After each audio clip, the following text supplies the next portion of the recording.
All right. Good morning. Good morning. Good morning, everybody. Happy Thursday. Happy Thursday. I am so happy to be with you this Thursday. As you know, you tune to the Madam President Morning Show. We do this every single day, weekday that is, Monday through Friday, 9:30 a.m. Eastern Standard Time. And I have a very, very special guest today, and I'm so excited because most of you all know about the story of Black Wall Street. But when creatives start to create and when creatives start to tell the right story, it becomes even more beautiful. Um, but first of all, before I go a step further, you know what I have to do. I have to say my morning prayer. So let me say my prayer really quickly. Um, Heavenly Father, thank you so much for today. We appreciate you. We love you. We thank you for waking us up this morning. We ask for your continuous protection, for your peace. In your name we pray. Amen. All right. You already know my motto. I mean, nothing can be done without the Creator, without the Most High. So that's first and foremost. Let me play my theme song.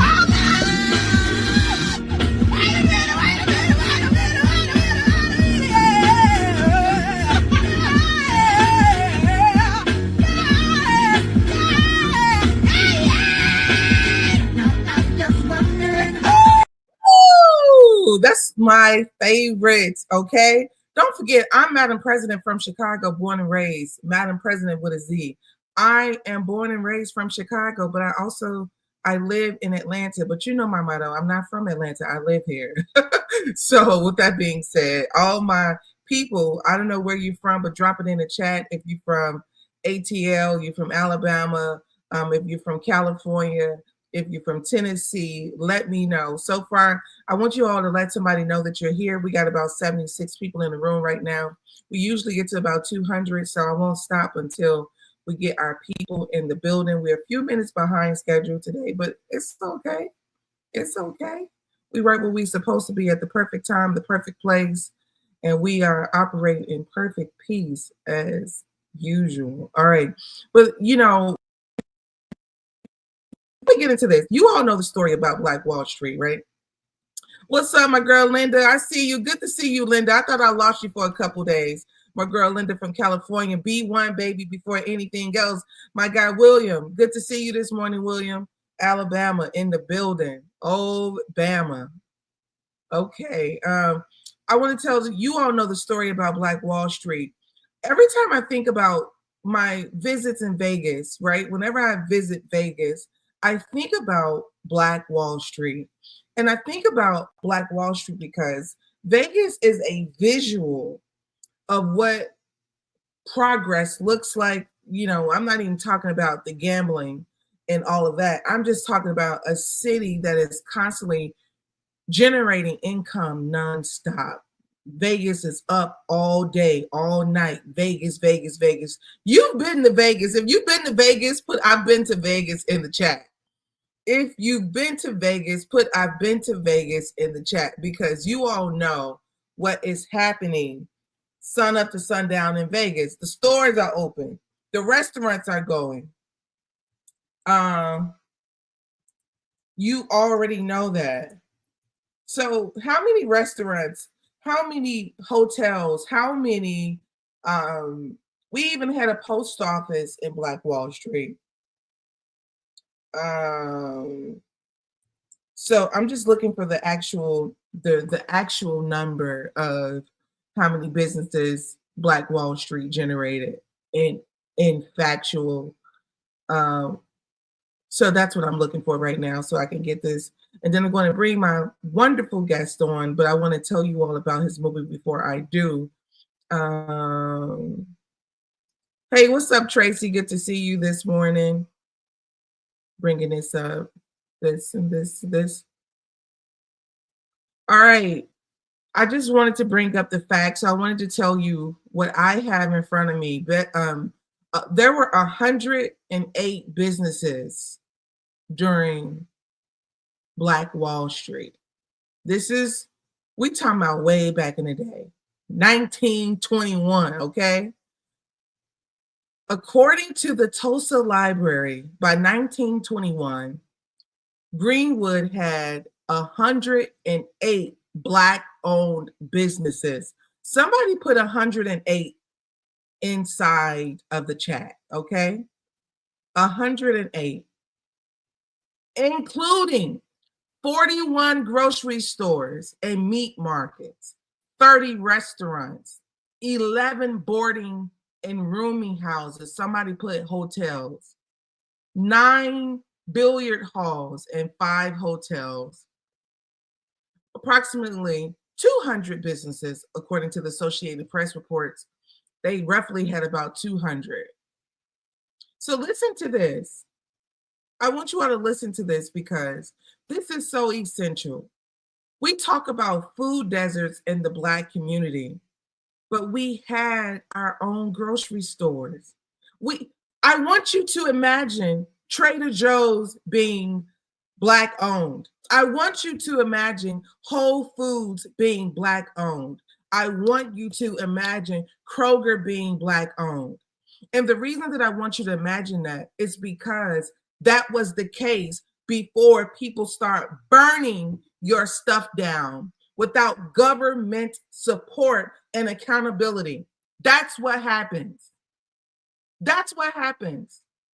You lose things when you don't have the support of your government to hold their savages accountable.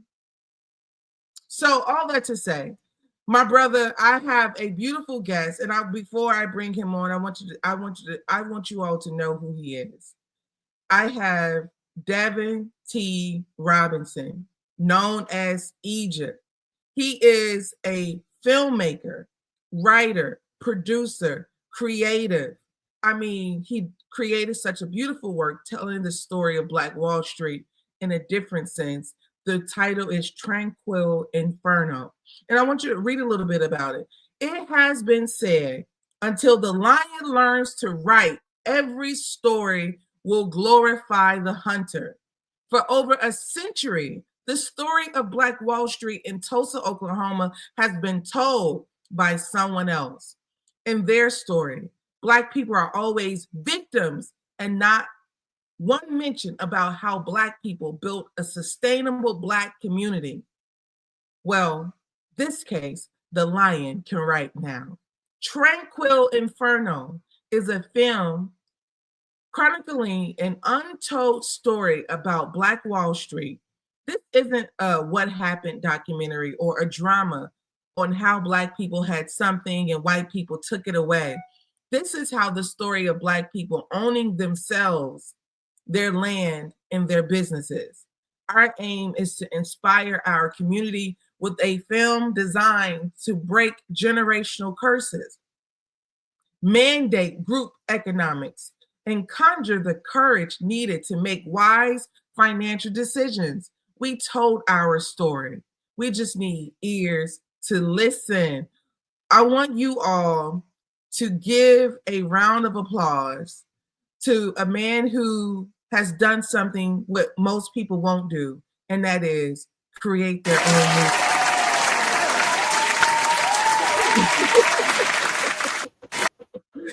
Thank you, Egypt, so much for being here. I really appreciate you, man.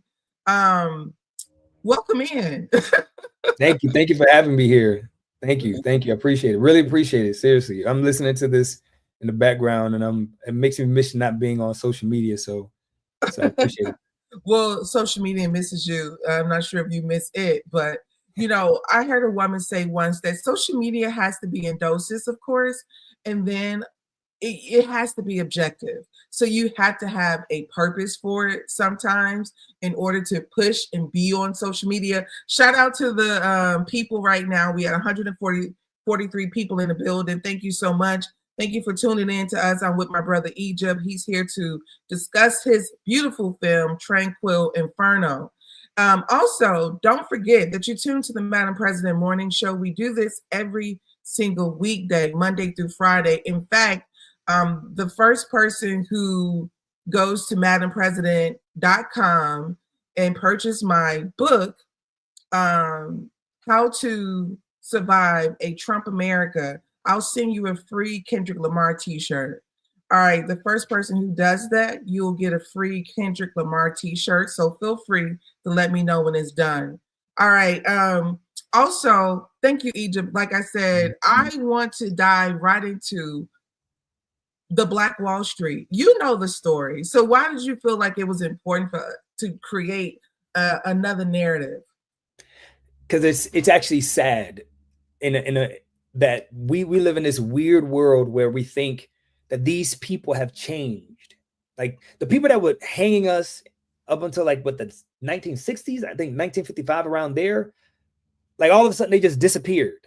And then they became, oh, well, the Democrats are the good whites and the Republicans are the bad whites. So only pay attention when the Republicans do something. And then we just kind of lost this thread of always being on guard. Mm-hmm. And then when I started doing research about Black Wall Street, I realized, and listening to reading people like Powernomics by Dr. Claude Anderson, um, the multiple books by brother Dr. Dennis Kimbrough, who's actually in the film as well. Hannibal Johnson's book, he wrote the book on Black Wall Street. He lives there. He's in the film as well. And I started researching and I realized what they did is literally what every other community is doing. If you notice, the Asian community and the Jewish community, they're very similar. Whatever happens outside the world doesn't really impact them. I'm talking about from Chinese, Indian, Japanese, and then the Jewish people. Whatever happens outside doesn't really impact them. And they literally took our blueprint and they're doing it in their community. Now the Hispanic people are doing it as well, where they have their own grocery stores, especially here in Georgia. They have their own grocery stores, multiple restaurants that are in Spanish. There are multiple restaurants that are in, and banks that are in some Asian language. I don't know what it is. There's a Jewish community in Atlanta that has everything, right? And you know, this ain't for you. Don't even get out your car. Don't ask somebody for directions. This ain't your place. And they all literally copied the blueprint that we've been doing for decades. And that made me say, wait, if we keep following this idea on picking and choosing who the good white people are and letting them dictate where we go and how we think, I said, we're never going to come together because they're going to control the narrative of what's important to us. So what I did is I took all the knowledge I got from, again, Powernomics, multiple books by Dr. Kimbrough, Hannibal Johnson's book, and I created a story that tells us how they did it. And it's an actual narrative. It's not a documentary or any of that. It's a narrative. It has, heroes, it has villains, all that, right? Romance, all that, action. And I wanted us to be able to be entertained by a story and then learn. Because if we can learn how they did it, then we demystify it. Because right now, when you tell Black people about, hey, come together so we can support each other, we can make money together, it's like, man, but we ain't united because da da da. And then I mess them up and I'll say, did you go to a Black middle school, high school, elementary, middle school, and high school? They go, yeah, how'd you know? We're still segregated. So therefore, we're still able to be united because we are still together. You live in a Black neighborhood, don't you? Yeah, how'd you know? Yeah, because we're still segregated. So we literally have all the elements with more money to be able to do what they did. Now we just got to know what they did. Done. And it literally can happen this year. So that's why I did it. Let me ask you something. Social status. I was talking to, we had a brother on yesterday or the day before yesterday. And we were just talking about like Black people in general, our position here in America. And my question is the social status. People, and I just think about this because I don't know how to defeat classism within Black communities. So if I think about some of the Black elites, they don't want to come together with, poor Black people. The elitism, the classism is the root of the separatism. Now, so how do we get past that? Because I believe that this idea of unity and something that I've noticed in these different communities is the Asian child is taught to respect the Asian parents. That means that you go into a Chinese store, the 13-year-old kid is at the register taking the order. They're working together from childhood, right? The the black child who has any kind of brilliance, there's deep separation. Not sometimes even from the parents. Gabby Douglas, she wanted to be a gold medalist. The first thing she had to do is train away from her mother. We got to take her. She's going to be somebody. I got to get her out of here. So we have that so frequently. I don't know if I'm going too deep, but that's something that I'm consistently thinking about when we talk about the merging of, Black folks more and more in elevation. Let's just say Ben Carson. Ben Carson don't want to live next door to Young Thug. So are we like, I'm asking in the context of, is this an outdated approach? And I'm just thinking right now out loud, should we just forget about Black unity because we are too immersed in a culture and a world that just really, we're too deep in? What are your thoughts? Well, first answer your question about the elites. So if the elites are the root of the problem, white supremacy is the root of the problem. Dr. Francis Cress Welsing laid it out. Dr. Neely Fuller, like these people, it's laid out that there is no question. The elites behave the way they behave because they're part of white supremacy. So the way to actually address it, first we have to put everything in perspective, because what I've noticed is that over the years is that white people are very intelligent. White supremacy is very intelligent. It focuses on the mind. So for instance, you'll get Black people, when it comes down to talking about reparations, especially if they're not Black American, and if they're Black American but they're conservative, I already know how they think. It's automatic, because if it doesn't benefit them, or for Black conservatives, their white counterparts, they deny it. Why? Because white supremacy is already embedded in your mind how to think about Black people. So it goes back to white supremacy. So the way to handle the elites is very simple. One, you challenge them online to support Black businesses, or you don't support. Two, you love them and you forgive them. I'll give you an example. Black people love especially Black Christians, are great at being Christian to white people. Let me run it back. Black Christians are great at being Christian to white people. When it comes down to being Christian to Black people, it's all these other variables. Like Black people, I remember when I posted, like, well, isn't Joe Biden the reason why we have the crime bill that locked up many of our brothers and sisters today? Ah, man, that was long ago. That was 1990, blah, blah, blah, blah. So but you won't forgive your baby daddy. Come on. Your mom abandoned because he wouldn't want to be with you. He wouldn't want to be with your mom. And then she told you that he was a piece of crap and she never let you see him. You won't even forgive him, even if it's not his fault. So we have to be able to forgive these people for their behavior and correct them, because that's the Christian thing to do. Last, become an elite and don't do what they do. You get your money, you start becoming a millionaire, become influential. Don't do what they do.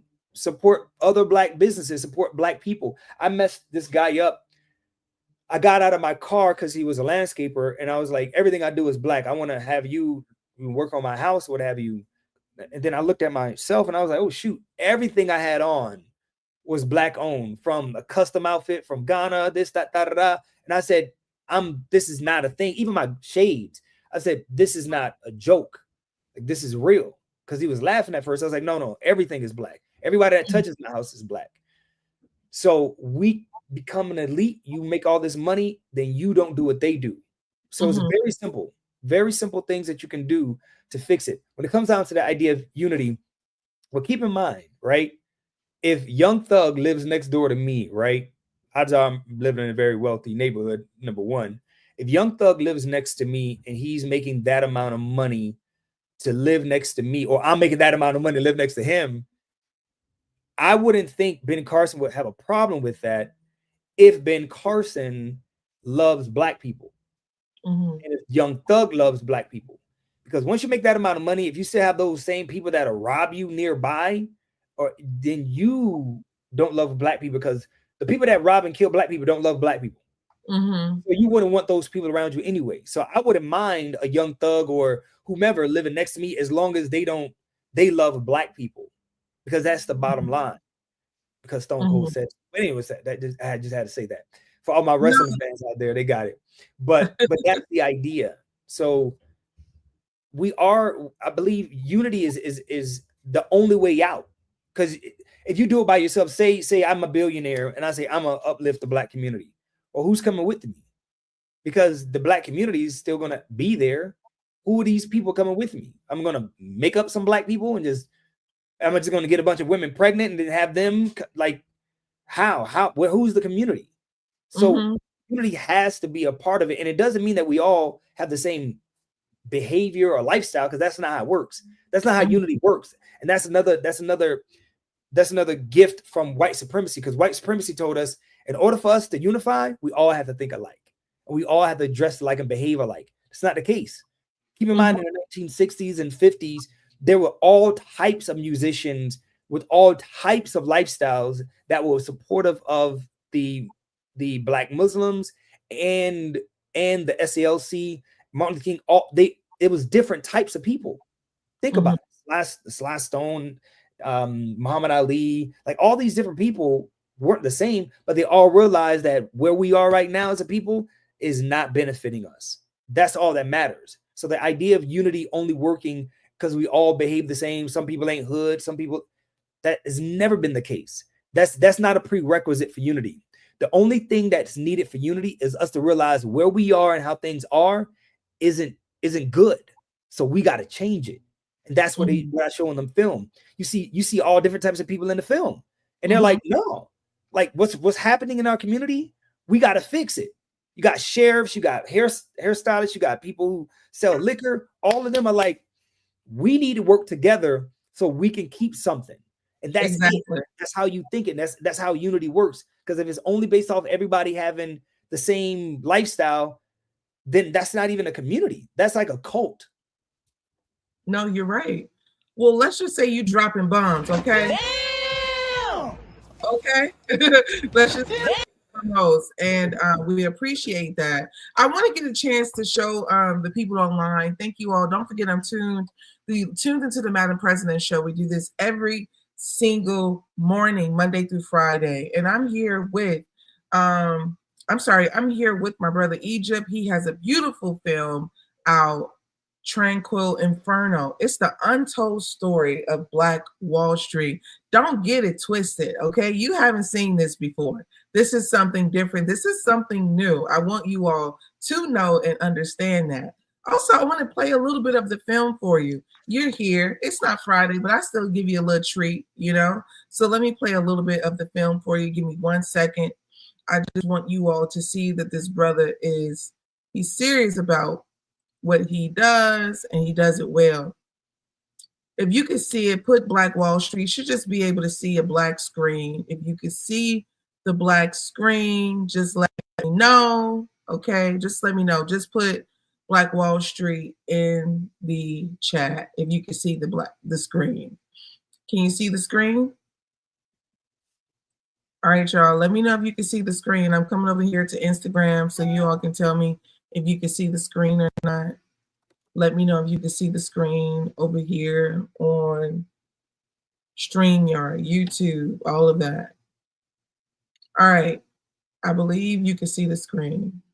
Okay, I'm going to hit play. Okay, perfect. Thank you, Linda. I appreciate that. Thank you for being present. All right, y'all.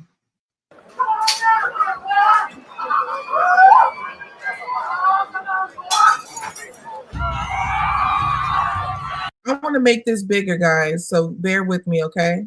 I'm going to take this back a little bit. I want to make it full screen. just so you all can potentially see it.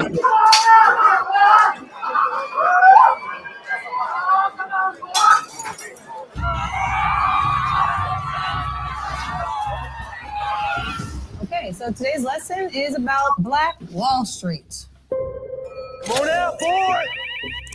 Okay, class, let's exit in orderly fashion. Come on.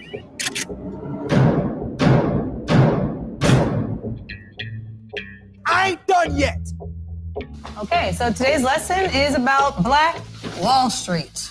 Watch now on tranquilinferno.com. Well, first of all, Egypt, I would like to know, do you have a couple more clips that I can show, or no? This is yes. Give me a couple more clips. I want to show them a little bit more. That was really good. So tell me, did you go to film school or anything? No. I went to school for theater and acting. Oh, okay. So you became this director by your own knowledge, and tell me more about that. So I became a director by default. So I couldn't afford a director for this one project, and so I decided to direct this project myself. And I asked the actors how I did, and they were very appreciative of. I mean, they gave me good feedback, and I said, well, let me try it again. And then I did it again for another project so what I like to do, and I'm pretty sure every actor who hears my voice is going to be happy. I like to pay my actors and my crew well. And sometimes people who I work with, they may not even know that I didn't make money on some of the projects. I want to make sure they were able to be paid well. So what I did is, like, I'll either take myself out of the budget in order to make sure that my actors were able to get paid. So I would just end up spending a lot of my time making sure they get paid. And I just said, all right, well, let me keep practicing this whole figuring out the directing thing. And I just kept getting better and better and kept asking people. I'm always ask people how I did. Can I do better? Yada, yada. And I just get more and more feedback. And that's how it started. And it just kept going from there. And the blessing about it is I love to listen, and I love to get constructive criticism. And I was just blessed to have people who were willing to do that. I just put it back in. If you look at the email that I sent you an email with a YouTube video, and I updated the Gmail account, the Google Drive account I sent you. So you should have it in the Gmail account and the YouTube link in your email account. But that was literally how I went. I just said, I like this. And also I love, like, I was taught by this guy by the name of Mark Alston, brilliant man, Emmy winner. He said, the director is the pastor, the imam. He is the person, or he or she is the person who everyone looks to for answers. And I was always a problem solver. So it made sense. And I took on that challenge, and I've just been doing it ever since. But I didn't direct this one. This film, the great Chet A. Brewster, he directed this film, and he did a phenomenal job. And he's a legend in our community. Chet Brewster, by the way. Okay, all right. Shout out to Chet. But Brewster, right? Chet Brewster. Correct. Brewster? Okay. Perfect. I want to play this longer clips because I want people to understand that when you check out this movie, it's going to be a treat for you. I don't want you to sit around, and then we're going to get into the actual screening that you have coming up. Okay, cool. Let me play this clip because I want people to check this out. Let me unmute. If you all can see it, put Black Wall Street in the chat, because I'm waiting on you to let me know what we got going on. Okay, I am going here. Oh, also, thank you for letting people know that you all are here. We got 230 people in the room. Thank you all for being here.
Okay, I was looking for. Did you put this was the only one you put in? Or Yes, did yes, you? yes. That was those are the two Okay. trailers I have.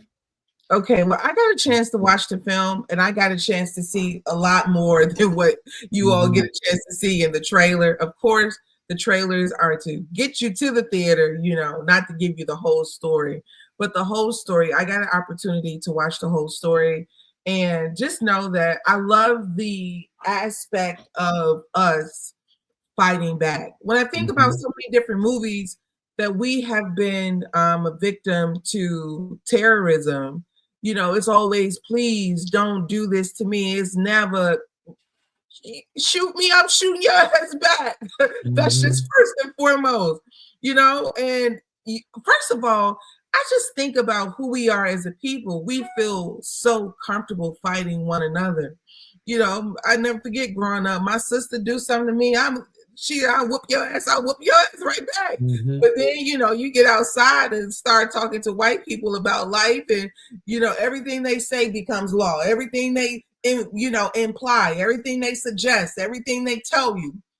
And this is one of my favorite scenes is from Planet of the Apes. This is one of my favorite scenes from Planet of the Apes, where We about to get deep.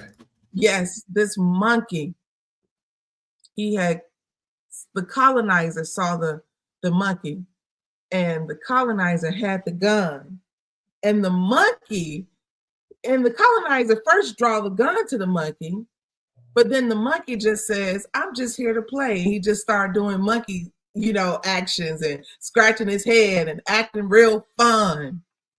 And the colonizers looked at the monkey. He just says, oh, this monkey, he don't want nothing. And he put his gun down and gave the monkey a wave. And that monkey picked that gun up. Boom! And that is my favorite scene, because I want a lot of people to understand.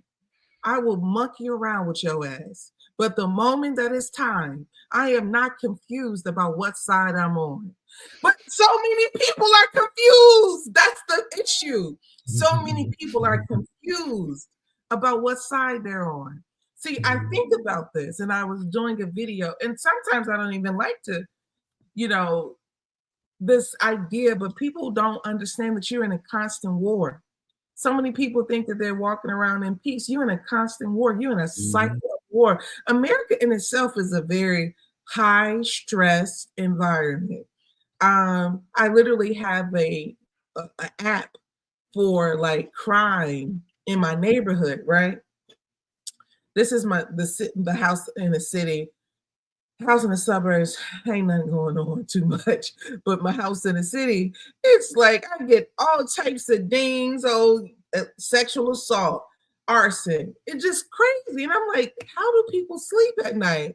And all of this stuff is going on. But America has a very high, they convinced us that we are the people that are the ones that's aggressive and violent. This is why Malcolm X said the ones who own the papers make you believe that the innocent is guilty. This is what happens when you don't understand who you are and who you're dealing with. I'm not playing with you. You know what I'm saying? Malcolm X told you best. This is what happens when you don't know yourself and who you're dealing with. So let me just tell you this right here. What you're dealing with is, your mama come up in the house, she tell you, sit your ass down and be quiet. You get upset, you get offended. Oh, you don't know, my mama don't know how to talk to me. But everywhere you go, when you go into certain offices, it says, shh, keep it quiet, other people are working. They just told you to sit your ass down and be quiet, but you didn't feel no kind of way because it's coming from somebody that looks like you. It's coming from, and guess what? They taught you not to trust yourself. So anytime somebody come looking like you, telling you what to do and how to do it, you get the scratch in your head. It can't come from Madam President. It can't come from somebody who looks like her. She don't know what she's talking about. She crazy. She got to be crazy. In a society where Black women, teenage pregnancy, HIV on the rise, HIV, some old shit. Brand new cases go on TikTok. from sex. Sex, oh, people been having sex since the beginning of time. They weaponized it on you. And then got you promoting being a hoe. It's cool. Like, oh, just be a hoe. You know, I can be fluid, like this, whatever, do whatever you want to do. I can hoe it up. It's cool. And guess what? Ain't none of them folks that be talking about, oh, be yourself. Ain't none of them gonna marry you. Ain't none of them gonna cook dinner for you. Ain't none of them gonna console you. Because every time you got a new case, you gotta tell your partners, you gotta tell the people you've been sleeping with. Ain't nobody gonna walk that low shame and all of that is gonna take to build your esteem. Half of you healthy, and you still got low self-esteem. So, okay, let me get back focused. Because I will go on a tangent, okay? I'm just saying, okay, Black Wall Street. This is why we are here, okay? Yes, Tranquil Inferno. But when you watch this movie, I want you to understand that it is the empowerment, the image of you crying, asking for please don't, is always prominent in your community because people don't want you to stand up. Because once you start standing up, it interferes with how they're eating on your back. This film literally was designed with a message from one of my elders. They said, we hate these films where it shows us being hung, beaten, and mistreated because a lot of us are alive today who were alive then to see it. What we don't get many times as Black people is that there are Black people now who witnessed mob violence on their communities, witnessed hanging. They were the first to integrate their high school, middle school, elementary school. These people aren't 1,000 years old. This integration wasn't 1,000,000 years ago. So one of my elders said, we're tired of seeing that. I thought to myself, I said, wow, I never think of it like that. Because a lot of the times when our stories are written or funded, our stories are funded by white people. And again, white supremacy is consistent. We want to think that they let the boot off our neck because we can now go date a white woman or something. No, they didn't let the boot off your neck. These people, and it's white supremacy. I make a distinction between white people and white supremacy. White supremacy is literally a foundation. It has elements. This thing exists. They know that it's better to show you movies about Black people getting their butts kicked, and then all of a sudden, just like 12 Years a Slave. 12 Years a Slave to me is the pinnacle of white supremacy. All of a sudden, you got this guy who's a slave for 12 years, who's not supposed to be a slave. He meets one white man, no longer a slave. But let me ask you this. Let me just ask you this, though. Isn't that the reality in some cases? That one white person that, is considered a savior in some people's story. Yeah, I believe people in general can save people in general in your story can be the solution in many cases, in many people's stories. I'm the solution in many people's stories, right? However, the white savior trope in movies is very, very specific. It's designed to be there for us to keep seeing them as good. Give you an example. I was talking to this person in a different Black country, really, really Black country. And I said, you see white people as better than you and more civilized. They're like, no, I don't. I said, well, who do you see more civilized? This country or this country? So a country they live in or a country they don't live in. One is Black, one is white. And they gave every excuse as to why the white one was more civilized. Keep in mind, they don't live in that country. Then I said, what about the behavior? Because I just did a loop. I did a workaround. I just said, what about the behavior of Europeans? Do you think they're more da-da-da? Long story short, every metric they ended up saying they're smarter, they're more innovative. White people are more, they have a better hygiene, which, okay. And they're more civilized than Black people. And this is the power of white supremacy. That's why people like me, you, Dr. Boyce Watkins, there's so few, because we sound crazy when we tell you like, no. Listen, you think it changed. You're supposed to think it changed. So now you let your guard down and you look at people like us who make these movies like we're crazy. But I'm like, no. I made a movie about Black people winning in 1921. It is a real story. Black people didn't just get murdered. It wasn't like we just came outside crying, please, Lord. No, Black people back then were fighting back. They had guns. They fought back. And as a matter of fact, most people don't know that the story of Black Wall Street that we know of and we regurgitate is always halved. So we keep hearing about all the businesses they had, but we don't recognize that the businesses and the version of Black Wall Street that we always celebrate happens to be the Black Wall Street after the massacre. So after the massacre and the burning, those Black people rebuilt Black Wall Street even better than before the massacre. And then guess what? What destroyed Black Wall Street is the true essence of white supremacy. Integration in the building of Highway 244. So if you notice, every Black neighborhood right now, if you live in a Black neighborhood, right, and you look outside, you notice that the highway is not that far away. That's how almost most Black neighborhoods are built, right off the highway, right? You're like, why is that? Well, it's called urban renewal, or urban removal is another way of saying it. So basically what they do is they'll build a highway right through a Black neighborhood, which makes it harder for you to support those businesses, because either those businesses now are on the opposite side of a highway, so you have to drive much further down in order to get it. And if you don't have a car, that's a whole nother problem. Two, now they're going to build a white business that's closer to that area. So now you have no reason to go, because many times some Black people think white water is wetter. So now you're not going to go to that Black business anyway.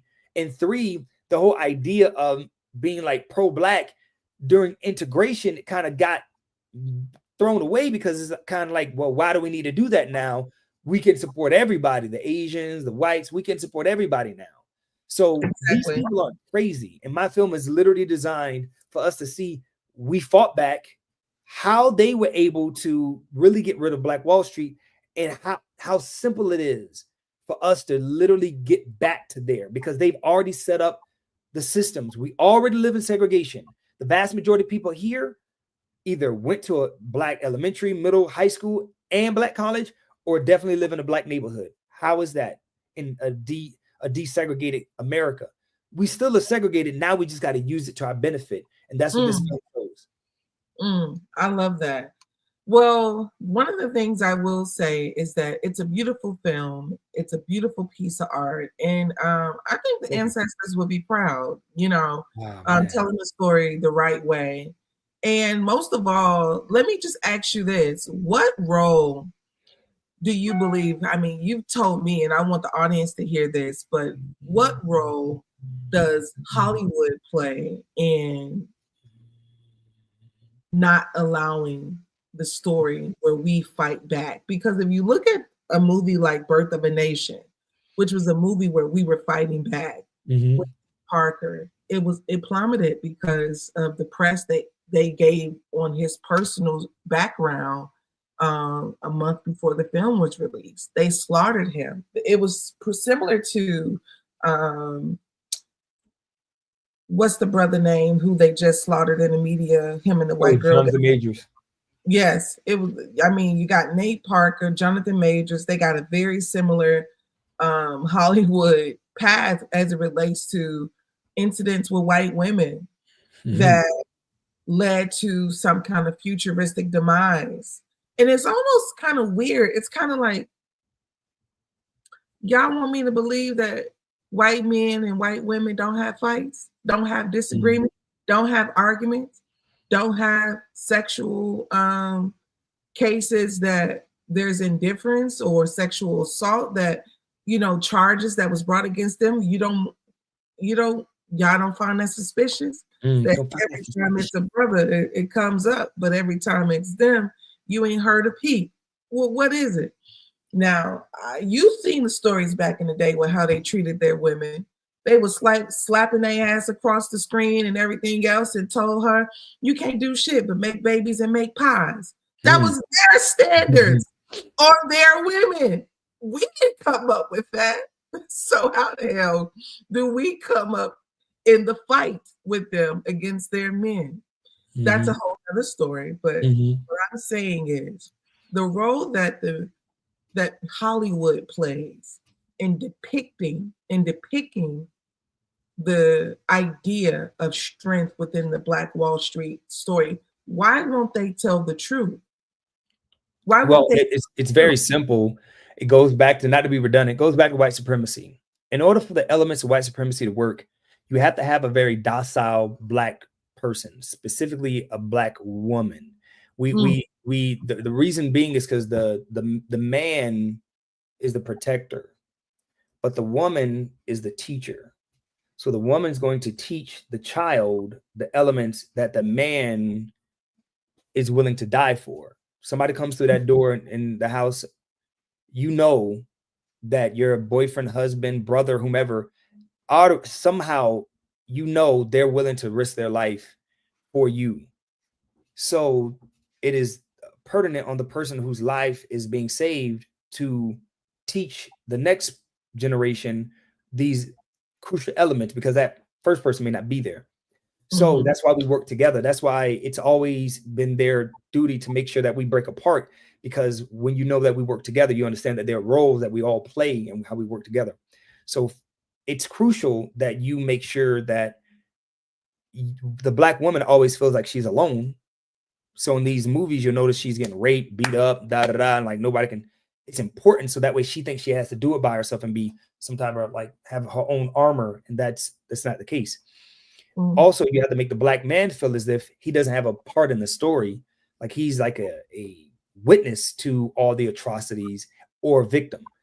It's part of white supremacy because it trains you, which is why if you watch a lot of these cop killing videos, it'll be the brother, the mother, the father is there watching like their son get put in a body bag or daughter get put in a body bag, and the cop who killed them is standing within feet. And all the parents are doing crying. Well, why? Because you're already programmed to be a victim. So you're not programmed to go, the guy who killed my son or daughter is within feet of, now he's no longer there. She's no longer there, right? Even our music. I grew up with Tupac, somebody who talked about killing police, fighting back, right? Most of these young people are growing up with rappers who are only talking about killing Black people. So you're always in this mindset of, I'm either going to be killed or I'm going to kill, but I'm going to kill people that look like me. And that's what Hollywood does. Because again, it's part of white supremacy. So that's why I focus the film on paying attention to these crucial elements, even the music that's played, is that once we recognize that we can work together and we got to love each other and we have to be able to forgive some of the dumb stuff that we do, because a lot of us are retarded. We're not just ignorant, we're retarded. We were taught some retarded ways of thinking, and we got to be able to forgive each other, because we're all sitting in a session on a daily basis of white supremacy. And people like me, again, we keep going down in numbers because of how retarded this system actually works. And people think that, oh, the Madam Presidents and the Boyce Watkins, it's kind of like that Black stuff. It's like, no, you don't understand. You need to support these types of people because they're going to one day, we may not be around, and you're going to go, who is there to tell you this stuff? Because if no one told you about the evil things that these people are doing, right, and are doing, not did, are doing, then you're walking in blind. So what the Hollywood does is it likes to keep you blind. It likes to make you think that you shouldn't keep thinking about revolutions. That was all old stuff. Everything's great now. And that's why Hollywood plays such a crucial role in the storytelling of Black people. Because if you're not a victim, then you're about to be a victim. And that's how it works. Like Birth of a Nation was, I don't want to spoil the story, but Birth of a Nation was a prime example. Even how they slandered him in the media was typical of white supremacy, because they always use the white woman to destroy the Black man. And his case was weird because the woman killed herself and she lost the case. Imagine That black man could have been in Mexico at the time that she said he raped her, and he still potentially could have lost the case. That's how crazy they are with convicting black men for anything with white women. So the fact that he was acquitted, that means that white woman was like she was really not difficult to find probable cause when you got a black man in your face in the first place. It's easy to do. They find it. They'll be like, well, I know he was in Mexico and she was in Istanbul, but maybe he got on a private jet and got over there, raped her, came back. They did whatever they could. Say it again. They said, Kate, you know, it was over with her. You know, and he was supposed to be remorseful for her killing herself. I was like, so he was supposed to be remorseful for a woman who killed herself because she was lying? Why would you be remorseful for her? That doesn't make any sense. But they knew They knew nobody could make that make sense. So then they said, all right, brother. But now you're going to pay the price for not being remorseful for her killing herself, even though she destroyed part of your career. Yeah, like you said, that was a whole systemic system, you know, and it's old, the same tactics, you know, the same tactics. It's not even anything new. Well, this is the thing, Egypt. I want everybody to support this film. And I want to make sure that they know exactly where to go to support the film. We're coming to a close. Don't forget, guys, you're tuned to Madam President. I'll be here tomorrow, Friday, 9:30 a.m. Eastern Standard Time. We do this Monday through Friday. This person online says, how is Black people talking about Black people equal to white supremacy? This person probably don't. This is one of those retarded situations where, you know, they don't know what white supremacy is. A lot of times when you use, and this is something I've researched, when you use words like white supremacy, it makes people think of old age. It makes people think of KKK. It makes people think of burning cross. Verbiage is very important. I don't know if anyone is going to come up with another word to start to really see that white supremacy is a system. I wish I could have you all have a deeper understanding, but I'm going to give you this example.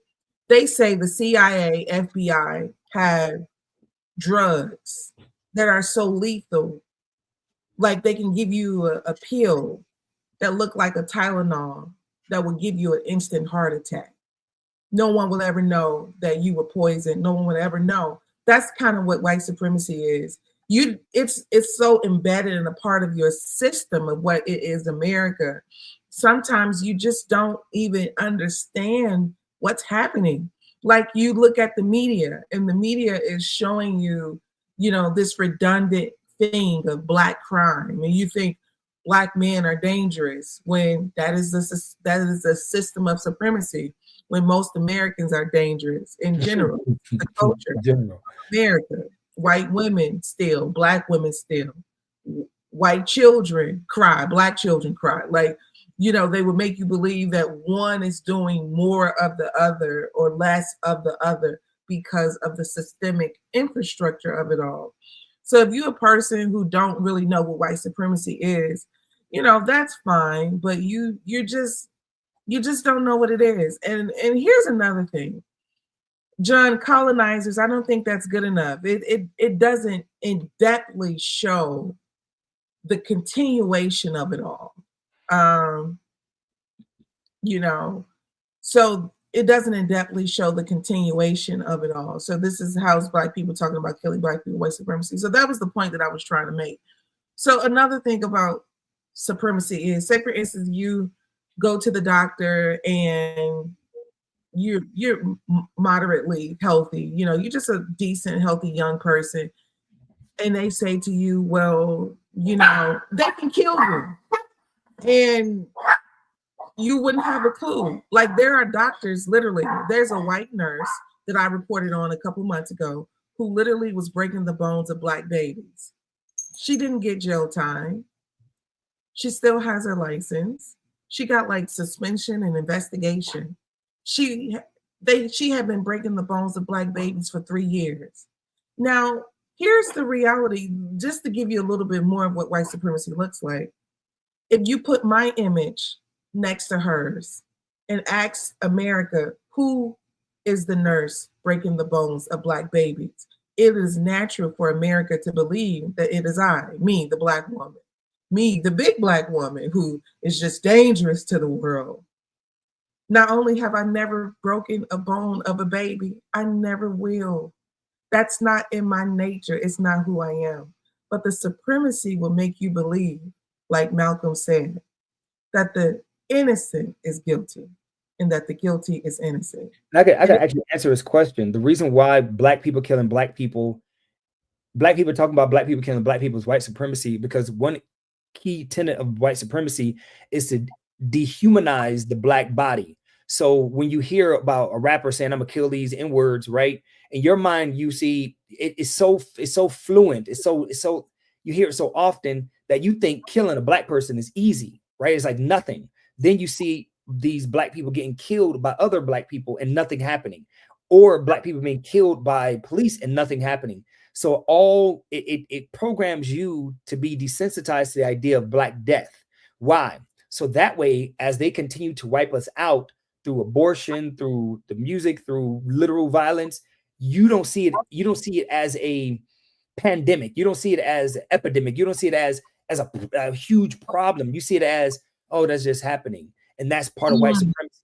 So it just makes you feel okay with the most evil things happening to us. And then first things, you always make an excuse for it. You always go, well, he shouldn't have been doing this, or he was running away. Well, why was he running away? You have all these things that are designed to keep you okay with the deaths and the mistreatment of black people. So to answer your question, that's how black people talking about black people killing black people is white supremacy. Because it's literally, because here's the other thing, and I'll be quiet. Tell me another group of people who are allowed to say they're going to kill each other. If a Jewish person says, I'm going to kill Jewish people, his house will be surrounded. He will be taken into custody. No questions asked. Asian person says, I hate Asian people. I'm going to kill these Asian. Done. No group of people are allowed not only to say it, but have what they said be promoted to billions of people. I was in Kenya and they were asking me about Tupac. That is white supremacy, because it makes you okay with the deaths of black people on such a level that no other group is even allowed to do it. Mm. Yeah, you're right about that. Thank you for making that even more clear. That's important that people understand that. I agree with you. I think about different things, different deaths that's happened. I told you my father was killed when he was 28 and I was 10. So this commonality of burying young people, yeah, that's not normal, y'all. We've normalized so many things in our community that is unreal. Pookie dying and JB getting killed and another one getting 40 years to life. And that is not normal. I don't know if you need to hear this, but that's not normal. You just don't get shot up unless you are in a constant war. You're in a constant war. And now they've got so good at it. You at the war with one another. You don't even understand who you at war with. Mm-mm. Mm-mm. You know, so all that to say, this has been a beautiful segment, Egypt. I want people to know exactly where they can find you, exactly where they can check out the film. I'm going to bring the flyer up again because I want you all to check this out. This is important. If you're going to do something this weekend, go and check out Tranquil Inferno. This is the movie that you want to see. We fight back. We win. We are victorious, as beautiful as we are. Mm-hmm. This is the untold story of Black Wall Street. I'm here with the wonderful Devin T. Robinson, known as Egypt. And he is the creator of Tranquil Inferno, a beautiful film. Let's give it the proper support. We got close to 300 people in the building. Thank you so much. Don't forget you tune to the Madam President Morning Show. I want to make sure you get a chance to say your piece to the people. Egypt, I'm going to step back and let you talk to the people and tell them what to do. Well, I just want to say thank you guys for watching. I hope you guys enjoyed the trailer and you're ready to see Black people fight back. And this is a true story. Black people fought back. Black people won. This is not one of those goofy, we suffered films. Go to tranquilinferno.com. An easier way to go to the website is blackwallstreetfilm.com. blackwallstreetfilm.com. You can go there. You can, if you're in Georgia, I would love for you guys to show up to the screening we have next week, Thursday, May 29th. But if you want to buy the film, if you even want to just support and buy tickets, even though you're not going to be there, please go to blackwallstreetfilm.com, blackwallstreetfilm.com. If this film and our trailers can get the same type of promotion that a lot of these goofy films get, then we could change something. Because of somebody like me, who I've hired over 750 people in Georgia since I've been in this industry, myself, what happens when I'm at the level of these Hollywood producers and these Hollywood studios? What happens when I'm there? I'm going to keep doing what I'm doing because I believe in my people. I have a track record of just believing that through my people, I can win. So I need your support. So blackwallstreetfilm.com. If you're here Thursday next week in Georgia, please buy a ticket, come to the screening. If not, you can still buy the film on the website. And lastly, if you are not going to be there and you still want to support, please buy some tickets for someone else. Even if you don't know who they are, we're inviting young people to come to it so we can buy tickets. You can buy tickets for them. So again, blackwallstreetfilm.com. Thank you so much. Right. All right. Thank you so much, Egypt. I really appreciate having you here today. You all know exactly what we do. And every single day we do this. Like I said, go to madampresident.com as well. And we're going to also, the screening is next week. We're going to continue to promote the film. So that means that next week, you'll hear me talk about the film next week. If you're in Georgia, we also will buy some tickets and, maybe raffle a couple. So it's important that we do this. We have to ensure, one thing about Hollywood is king for choosing just one. It's not just one at a time. They do that to us, but behind the scenes, it's all of them. They all have jobs. They all have, a healthy way of living. They all have an ecosystem that works well for them. I told you, I was in California. I was driving to West Hollywood. I make a left turn. I turn down the street and I see nothing but a Jewish community of families walking to temple. Every person was coming out of the door. I said, wait. Am I on a movie set? I saw unity with my own eyes. They were neighbors headed to temple together. The children were on their little bicycles. The wives were walking together. I got a chance to see what happens when you own things. I got a chance to see what happens when your earphones aren't killing nigga dead. And that's okay. I got a chance to see what happens when the women aren't prostituted for opportunity. It's something called community. It's something called wealth. Excuse me. So all that to say that I'm with Egypt. We're going to raffle off a couple tickets as well. We're going to do this next week. So this is our job. This is our responsibility. I'm excited for him, this film, and those who get an opportunity to participate in it. You got to remember that y'all got to understand your ice is cold. If the white man don't give it to you, it's still good. It's still cold. I want you to know, and it's good. Okay. All right, y'all. I'll see y'all tomorrow, 9:30 a.m. Eastern Standard Time. That's my time. I didn't get a chance to see anyone go to madampresident.com, download the book, or buy it. If you did, email me and I'll send your t-shirt, your Kendrick Lamar t-shirt, but I didn't see it in the chat. Nobody came back. So I just took it as you did not, but we'll try again tomorrow. All right, y'all. Thank you, Egypt. It's been a pleasure. You're welcome. I'm about to try to get that book now. Get me my t-shirt. All right.